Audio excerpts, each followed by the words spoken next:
You're welcome. Thank you. That was a great show you did up Thank there. you. Tell us, what's your secret? I mean, some musicians might not want to perform live for reasons best known to themselves. They know why they don't want to. But what's your secret? Well, first of all, I must say that it's the Lord who strengthens me. Secondly, I think it's more practice. The more you sing in church and you sing in audience and dance and control your breath with singing and dancing. Plus, when you go to the studio, if you do it with your natural voice and not put a lot of effect on it, then it doesn't change from when you do it live. Because sometimes when you go to the studio, when you put more effect on it, you stand on stage and it's totally different from what you did in studio. So, That's your secret. I think so. Okay. Now tell us, how was your growing up like? I mean, Dinah. Yeah, growing up was like that. It's been good. It's been good, but it hasn't been smooth. My father is a pastor, and his work basically is a missionary, and he traveled along and around, and had to live with a lot of people. But God was faithful, and everywhere I lived, He was with me. I've got 7 siblings. I'm part of it, and we make 8. Mum and dad is a big family of 10. Christians, all of us. And God has been good. And singing came along the line, marriage came along the line, school fell in place, and a whole lot of things. Okay, so basically that's why you sang gospel, am I right? Because you were into a Christian home? I am, not just a Christian home, but because I am a Christian. Because I know what Jesus has done for me, and I know how He saved my life. So I believe that everything that I do is not about me, but about Him. It's all about Him. All right. Now tell me, if you remember, how was your first performance like? Were you nervous? Did you goof? Was there anything wrong with that performance?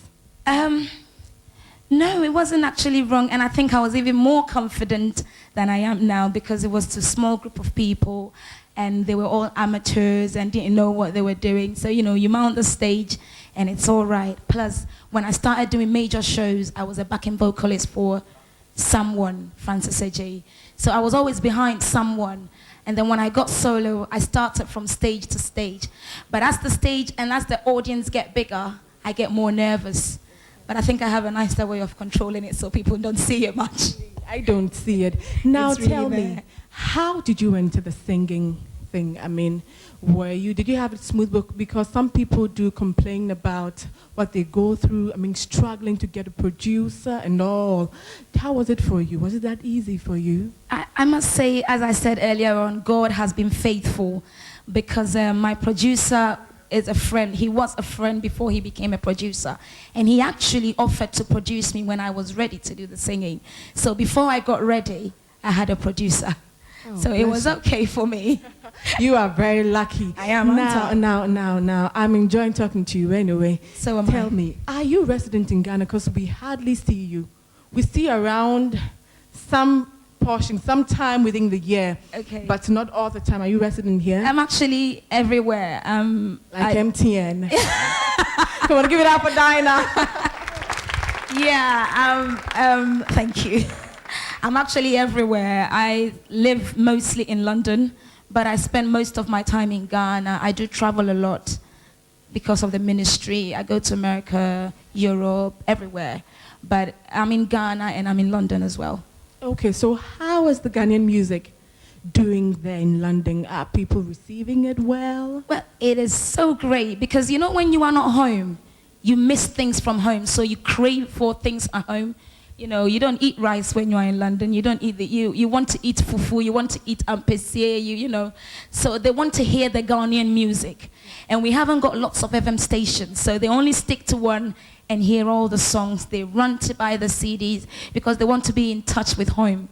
So yes, they love it. They love it. They love it. Oh, really, really blessed. Okay, now tell me about your album. How unique is this album from the previous ones you had? Oh, that is very unique. Unique in the sense that it's actually a time I had to wait on God. This song actually, Nsiwiye, came immediately after Osro Bekasa came. because I went straight to God and I said to him, what do you want me to tell your people? As in, you know, what else should I tell them? And the Lord said to me from his word, tell them that they should prosper above everything else. Preach on, Diana.